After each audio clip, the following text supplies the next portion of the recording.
Hello guys, so yan, panibagong araw, panibagong video naman tayo ngayong araw na to. So, ngayong araw, i-update ko kayo kung ano ba yung kalagayan ng ating mga alagang rabbit at kung ano na ba yung improvement o yung nangyayari dito sa ating rabbit. So, hanggang sa ngayon yan, kung napapansin nyo, walang improvement, ganun pa rin. So, nalinisan ko lang ngayon kasi gagawa nga tayo ng video. So, yan, ngayong araw kung napapansin nyo, ito yung sa video natin na nagwalay tayo. So hanggang ngayon, nandito pa rin. So hindi ko kasi sila binenta kasi marami yung nagpapareserve o nangangailangan ng rabbit.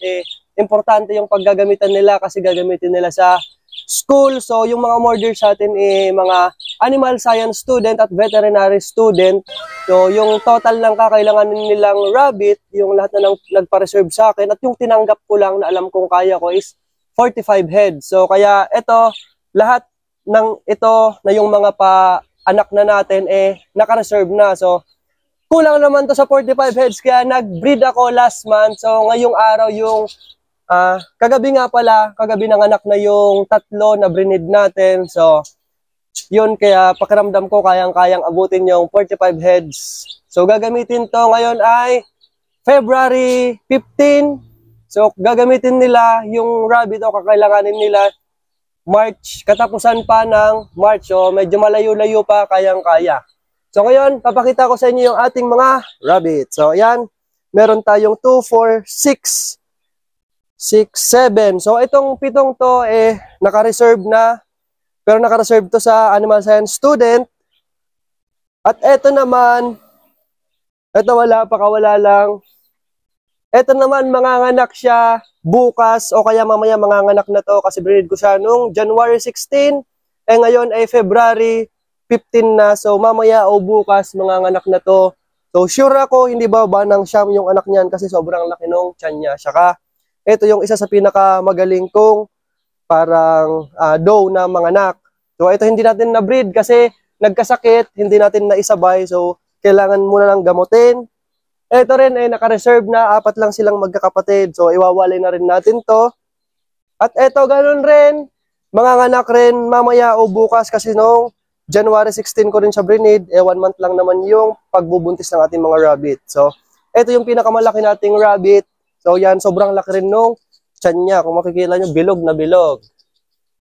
At ito naman, nanganak na kagabi lang. So, yan, kung makapapansin nyo, ang ganda kasi nag-nesting siya ng maayos. Sobrang kapal nung balahibo. So, hindi nilipad kasi medyo mahina yung hangin dito ngayon at grabe yung init.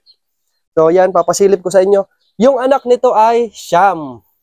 So, yan, papasilip ko. Ayan. Asan yung iba? Ayun pala yung iba. So, ayan.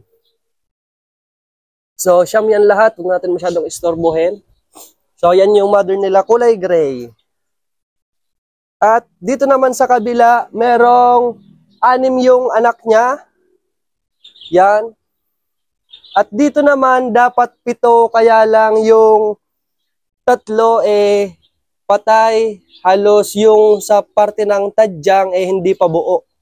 So, yan. So, sana abutin natin yung quota natin na 45 heads sa March.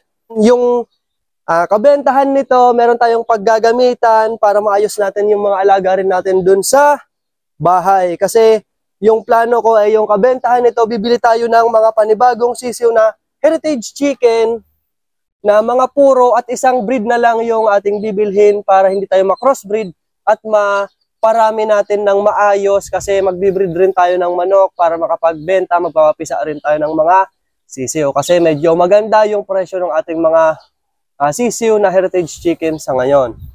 So, hindi lang sa ngayon, habang tumatagal, mas gaganda pa yung price yan. So, yan na lang muna guys. Hanggang doon na lang muna. Bye-bye!